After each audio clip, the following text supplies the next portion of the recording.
हमारी national identity को hurt करना। आर्टिकल 51A में भी हमें बताया गया है कि हमारी फंडामेंटल ड्यूटीज़ हैं कि हमें नेशनल एम्बलम या जो भी हमारे नोबल आइडियाज़ हैं उनको रिस्पेक्ट करना है, तो उसको एक वायलेट करना। अच्छा, नेशनल एम्बलम क्या होता है? हाँ, सबको पता होगा। मे भी 4 शेर होते हैं हमारे। वो 4 शेर क्या रिप्रेजेंट करते हैं?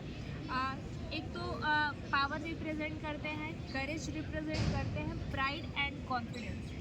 जो 4 शेर हमारे नेशनल एम्बलम में है वो चारों शेर ये चीज़ रिप्रेजेंट करते हैं।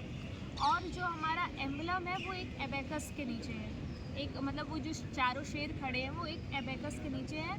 उसमें आप देखेंगे तो जानवरों के प्रिंट्स बने हैं। उसमें 4 जो जानवर हैं, elephant, horse, bull and lion, ये चारों उसमें बने हुए हैं।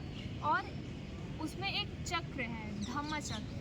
धर्म चक्र मतलब व्हील्स ऑफ लॉ, जो हमारी पूरी एक तरह से कह सकते हैं हमारे पुराणों में भी लिखा है कि पूरा जो चलता है कि हमारे धर्म कैसे है, हमारा धर्म का चक्र कैसे है, चीज़ें कैसे रेगुलेट होंगी, वो चक्र भी जिसमें हम हमारे जो फ्लैग में भी है हमारा धर्म चक्र। और उसके नीचे देखेंगे तो हम एक लोटस बेस होता है, जो आपका जो हमारा ऑफिशियल जो हमारा नेशनल एम्बलम है उसके नीचे देखेंगे तो आप एक लोटस होता है जो अब बेल शेप्ड का होता है। और वो हमारे सिर्फ आपको ऑफिशियल जो एम्बलम है उसमें देखने को मिलेगा। और जो ये हमारा स्टेट एम्बलम है ये क्या शो करता है? हमारी sovereignty, authority and values of truth and justice को सिम्बलाइज करता है। और इसका मोटिव क्या है? सत्यमेव जयते। नेशनल एम्बलम की बात करें तो मैम ने जैसा बताया कि जो धर्म चक्र है वो ये जितने पूरे एम्बलम लगभग वो अशोकन आर्किटेक्चर से इंस्पायर है। अशोक के टाइम का जो आर्किटेक्चर था हमारे देश का उसी से इंस्पायर है और उसको पूरी तरीक़ा से अडेप्ट कर लिया है। जब आप इलाहाबाद पिलर की बात करें तो इलाहाबाद पिलर के ऊपर ये एम्बलम पहले रहता था, लेकिन किसी राजा के द्वारा उसको कटवा दिया गया जो कि अभी म्यूज़ियम में रखा हुआ है। तो ये पहली बात तो अशोक के द्वारा दिया गया है। अशोक एक तरह से उनको भी रिप्रेजेंट कर रहा है कि उनके टाइम की प्रोस्पेरिटी को और हमारे कल्चर को भी, कि हमारा कल्चर कितना रिच था और आर्किटेक्चर को। तो जो रही बात तोड़ने की, तो जैसा कि जब हम किसान आंदोलन की बात कर रहे थे उस टाइम भी ऐसा ही कुछ देखने को मिला कि हमारे राष्ट्रीय झंडे को हटा के खालिस्तान का झंडा लगा दिया। तो इस टाइप की जो एक्टिविटीज़ हैं वो मोस्टली कराए तो जाते हैं इनोसेंट लोग के लिए, लेकिन इसके पीछे होते हैं जो बाहरी लोग होते हैं फंडिंग के द्वारा या उनको मोबिलाइज़ करके किसी अनरेस्ट चाहते हैं। वो सीधी बात उनका यही कहना, उनका यही मानना है। जैसे पन्नू का नाम आप लोगों ने सुना होगा, यूएस में रहते हैं वो, लेकिन यहाँ उनके काफ़ी सारे एक्टिविज़म खालिस्तान को सपोर्ट करते हैं। हाँ, कनाडा में है और एमएलए भी हैं शायद वहाँ से। तो उनका हमेशा यही रहता है कि इंडिया में जितने भी प्रोटेस्ट हो रहे हैं एंटी गवर्नमेंट, उसको सपोर्ट करके उसको वायलेंट वे में बनाएंगे और कोशिश यही रहती है कि गवर्नमेंट को गिरा के और कोई ऐसा मतलब मॉब सरकार बनाएंगे। तो इस कोशिश में इस प्रकार के जितने मूवमेंट्स हैं वो सबसे बड़ा इम्पोर्टेंट ध्यान रखते हैं कि हम लोग और हमारी सरकार इस पर कैसे रिएक्ट करती है। हमारे यहाँ जैसे हम एक फेज़ पे देखेंगे अचानक से तो हमें दिखेगा सीधा कि अरे ये तो बहुत गलत हुआ, हमारे दिमाग में कश्मीरी लोग के प्रति हेट्रेड आ जाएगा, जो कि वही वो चाहते हैं कि हम कश्मीरियों के प्रति हेट्रेड लाएं, फिर वो हमारे प्रति लाएं और जैसे पहले चीज़ें चल रही थी आर्टिकल 370 के होने के टाइम पे वो चीज़ें वापस से रिस्टोर हो जाए और धीरे धीरे करके कश्मीर को बाहर लाएंगे। तो ये सब चीज़ें वही एक्टिविज़म तो गवर्नमेंट को और हम कॉमन सिटीजन जो मेनलैंड इंडिया में हैं, जो कह सकते हैं एक पीसफुल इन्वायरमेंट हमें मिला है, तो हमें ये ध्यान देने की आवश्यकता है कि ये सब जो एक्टिविटीज़ हो रही हैं ये पूरी तरीक़ा से बायस्ड हैं और ये कश्मीर को ना रिप्रेजेंट करके कुछ स्पेसिफिक लोगों को, स्पेसिफिक आइडिया को रिप्रेजेंट करते हैं। तो अगला जो हमारा आर्टिकल है वो ट्राइब्स के बारे में है, जहाँ पे हम 2 ट्राइब के बारे में बात करेंगे। तो एक है अपर टैनिस ट्राइब, ये बेसिकली अरुणाचल प्रदेश में पाए जाते हैं। ट्राइब हाँ, अपर टैनिस ट्राइब्स ये बेसिकली अरुणाचल प्रदेश में पाए जाते हैं। और इनमें स्पेसिफिक क्या है कि ये अपने नोज़ में एक वुड को वियर करते हैं। आपने कभी फ़ोटोज़ में भी देखा होगा कि 2 वुड रहते हैं दोनों नोज़ के साइड पे, उसको उन्हें बचपन से ही पहना दिया जाता है। और ये पहनाई क्योंकि पहले वॉर्स बहुत होते थे तो ये पहनाया जाता था कि हम उनको कैसे डिफ्रेंशिएट करें, मतलब वो अपने लोगों को पहनाते थे ताकि हम अलग दिखें। और तब से लेके अभी तक ये चीज़ें चलती आ रही हैं और अब वो हमारे one of the most important tribes में भी है वो। और ये ऐसा इसलिए क्योंकि जब वॉर होते थे तो उनकी जो बेटियाँ हैं या जो भी बहुएं थी, जो भी लड़कियाँ थी, उनको लोग ले जाते थे, तो वो एक डिफ्रेंशिएशन के लिए मेन पहनते थे और एक टैटू बनाते थे वो लोग अपने माथे पे, उनके एक टैटू होता था। तो ये उनका मतलब डिफ्रेंशिएट करता है। और ये पाए कहाँ जाते हैं, एक ज़ीरो वैली है लोअर सुभानगिरी सिरी में, डिस्ट्रिक्ट ऑफ अरुणाचल प्रदेश में। और ये वैली जो है वो बाउल शेप्ड है। ये इस ट्राइब की इतनी बातें थी। अगली जो हमारी ट्राइब है वो है भील ट्राइब के बारे में। ट्राइब का नाम बता दीजिए। आपातानी ट्राइब फर्स्ट वाला, अभी भील है। और सेकंड हम जो ट्राइब के बारे में बात कर रहे हैं, ये हमारी भील ट्राइब है, जो कि मोस्टली हमारे मध्य प्रदेश के एरिया में पाई जाती है। और अभी क्या हो रहा है, गवर्नमेंट जो ट्राइब्स होते थे उनकी अपनी स्टोरीज़ होती थी, तो गवर्नमेंट ये कर रही है कि हम जाएंगे, उनसे उनकी स्टोरी सुनेंगे, उसको कन्वर्ट करेंगे अपनी लैंग्वेज में, और अब हम भी वो स्टोरी पढ़ सकते हैं, क्योंकि उनकी लैंग्वेज में रहती थी तो वहाँ के जो लोग थे उन्हीं को समझ आती थी। बट अब गवर्नमेंट ऐसा इनिशिएटिव चला रही है कि एक आदिवानी वेबसाइट है, वहाँ पे ये सारी स्टोरीज़ कन्वर्ट करके हमारे लैंग्वेज में डाली जाएगी, वहाँ जाके आप इसको पढ़ सकते हैं। और ये स्टोरीज़ होंगी जैसे इंटरकास्ट लव पे और कास्ट डिस्क्रिमिनेशन पे, गुरु पूजन पे और सेलिब्रेशन ऑफ थिएटर। ये सारे कुछ टॉपिक्स हैं स्टोरीज़ के जो हमें कन्वर्ट करके अब मिलेंगे, ये आदिवानी वेबसाइट पे अवेलेबल होंगे, तो हम उसे पढ़ सकते हैं। और भील ट्राइब के बारे में थोड़ा सा जान लेते हैं कि एक पिथौरा पेंटिंग जो हमारी होती है, ये भील ट्राइब के लोग ही मोस्टली बनाते हैं। और भील ट्राइब में मोस्टली मेन जो होते हैं, मेल, वो बनाते हैं, उनको अपॉइंट किया जाता है। और ये भील शब्द डिराइव किया गया है बिल्लू से। बिल्लू मीन्स बो, तो उससे ये डिराइव किया गया है भील वर्ड इनके लिए। और घूमर डांस आप सबको पता होगा कि हमारा one of the famous folk dance है, तो घूमर भी इन्हीं का था कि ये वुमेनहुड को रिप्रेजेंट करता है। जो घूमर डांस होता था जब लड़कियां बड़ी हो जाती थी, तब एडल्टहुड में जब वो आती थी, तब ये घूमर डांस वो करती थी। तो ये एक सिंबल है वुमेनहुड का, घूमर, और जो कि भील ट्राइब से रिलेटेड है।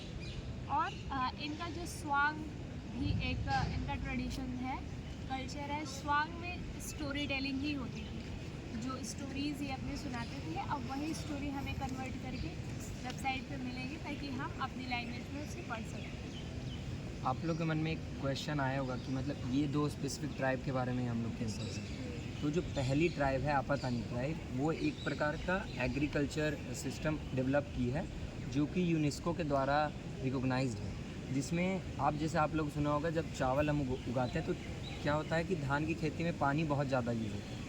तो उन लोग ने धान की खेती के साथ फिशिंग भी की है, फिशिंग भी, मतलब मछलियाँ भी रहेंगी उसी खेत में और चावल भी हो गया। तो उससे क्या है, जो कीड़े हैं जो हम खुद ही जाते हैं उसको एक एक करके बीन के निकालते हैं, वो बचेगा। फिर एक साथ दो तरह का क्रॉप। तो ये जो आइडिया है, मतलब हमारे लिए बहुत आम है, हम सुन के लगा, लेकिन यूनेस्को जब बाहरी लोग सुने इसको तो उनको लगा कि कितना अमेजिंग आइडिया है कि एक तरह से आप पानी का दो तरह से यूटिलाइज़ कर रहे हैं।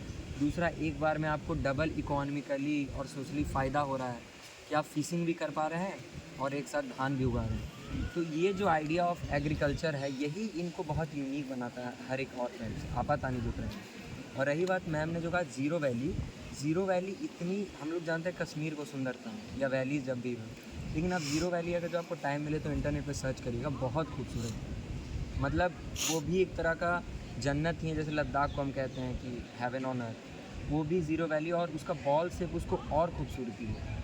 तो अब ज़ीरो वैली इसलिए भी न्यूज़ में है।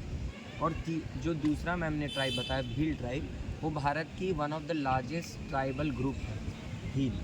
और इससे काफ़ी सारे ऐसे कल्चरल चीज़ें हैं जो हमारे कल्चर में भी अडेप्ट है, लेकिन हमको ये पता नहीं है कि वो ट्राइबल क्यों। जैसे कहानी कही जाती है कि जो कृष्ण भगवान जो वास्तविक में अभी हमारे हैं, वो हमारे मतलब कॉमन लोगों के नहीं थे। जो एक ट्राइब थी बंगाल के साइड की, उसके वो भगवान थे। लेकिन जब भक्ति मूवमेंट हो रहा था, तो भक्ति मूवमेंट के दौरान हिंदुज़म को बचाने के लिए और हिंदुज़म को और पॉपुलराइज़ करने के लिए उनके भगवान को मेन स्ट्रीम हिंदुज़म में मिला दिया गया।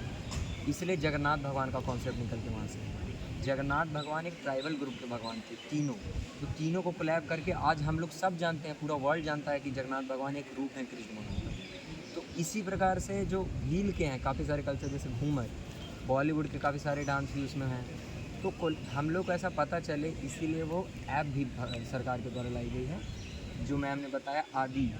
वेबसाइट है आदिवाणी। हाँ, तो इसमें बेसिकली रामायण को भी हम लोग ने ट्रांसलेट किया उनकी लैंग्वेजों में, कि हमारा कल्चर भी उनको पता चले, क्योंकि हमें तो लगता है कि ये ईपिक है, लेकिन ट्राइबल ग्रुप को अभी भी नहीं पता है रामायण कैसे है। वो अपना माइंड एक कल्ट है उनके दिमाग में, उसको चीज़ ले, उसको क्लैरिटी आए और उनके स्टोरीज जो हमें इंस्पायर करे या हमें एजुकेट करे, उनकी स्टोरीज हमारे तक पहुँचे, इसीलिए वेबसाइट लॉन्च हुआ। तो आज का last article, second last article है कि अभी नेपाल में एक प्रोटेस्ट चल रहा है, जिसको जेनजी प्रोटेस्ट किया है।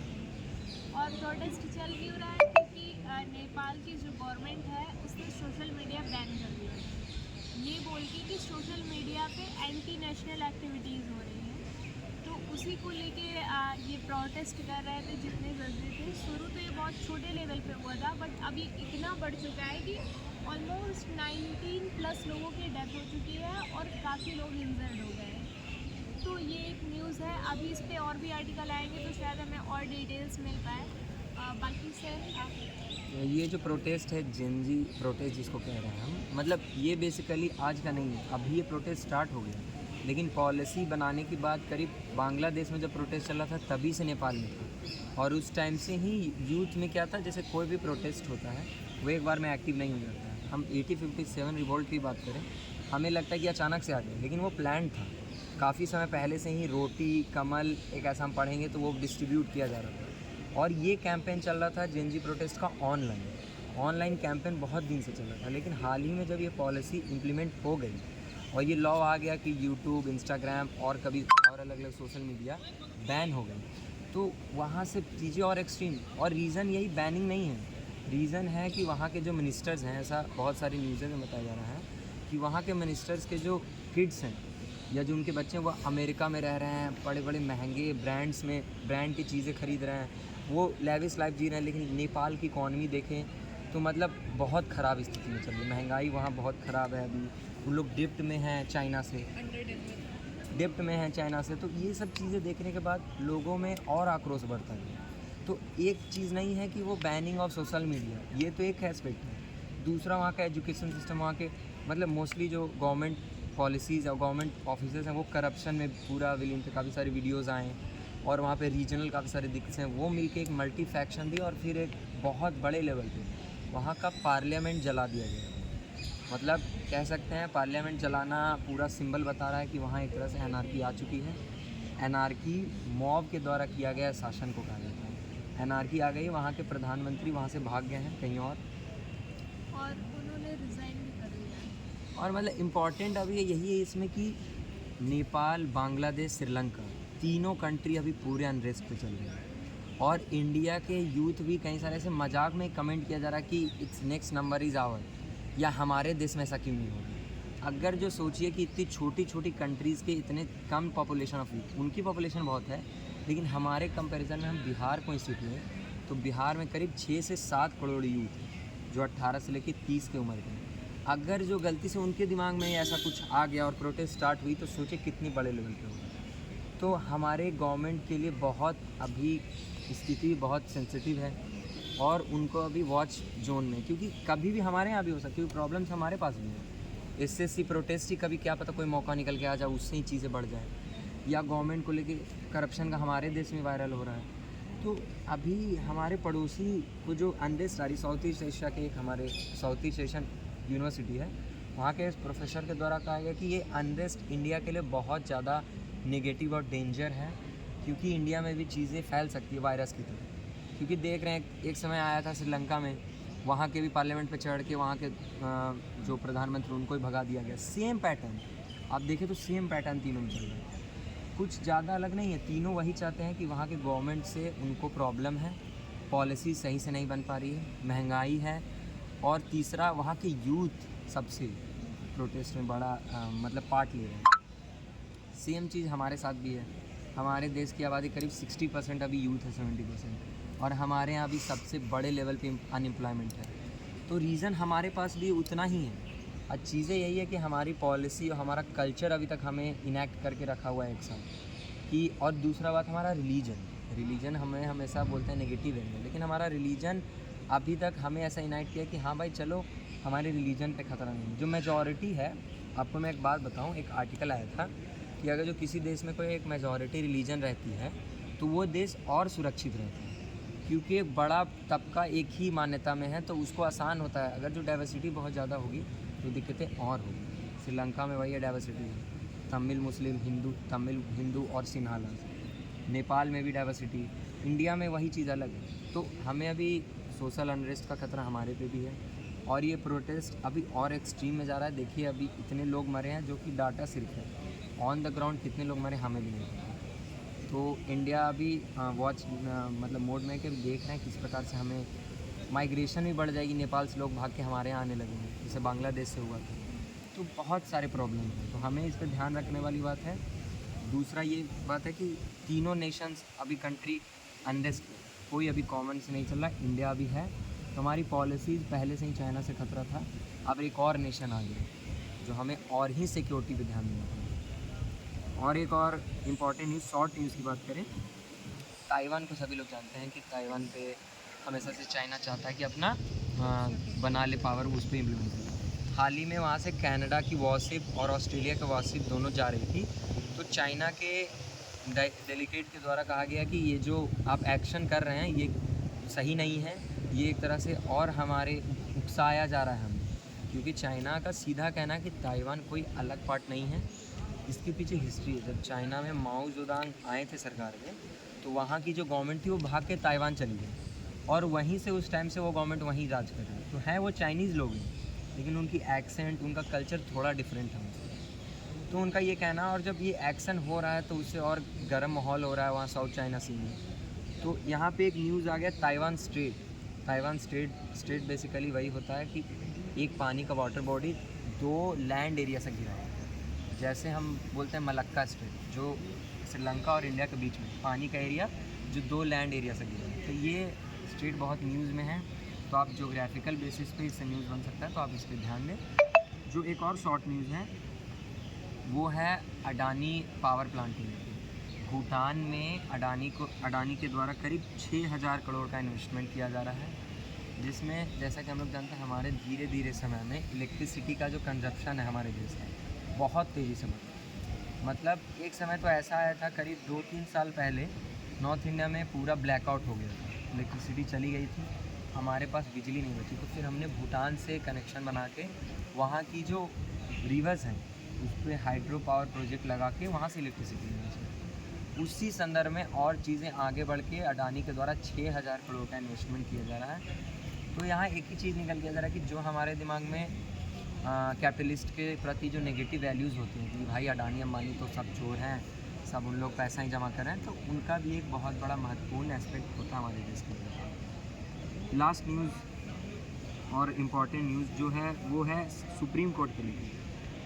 सुप्रीम कोर्ट ने आधार कार्ड को एक आइडेंटिटी बेसिस बोला है, और ऐसा कहा है कि आपको उसे मानना ही पड़ेगा।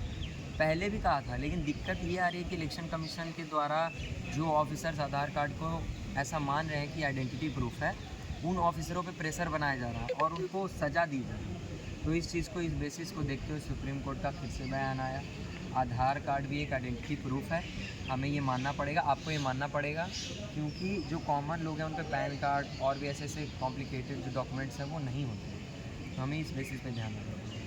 इसी आर्टिकल के साथ आज के सहयोग समाचार को हम यहीं रोकते हैं, कल मिलेंगे इसी एनर्जी के साथ। धन्यवाद।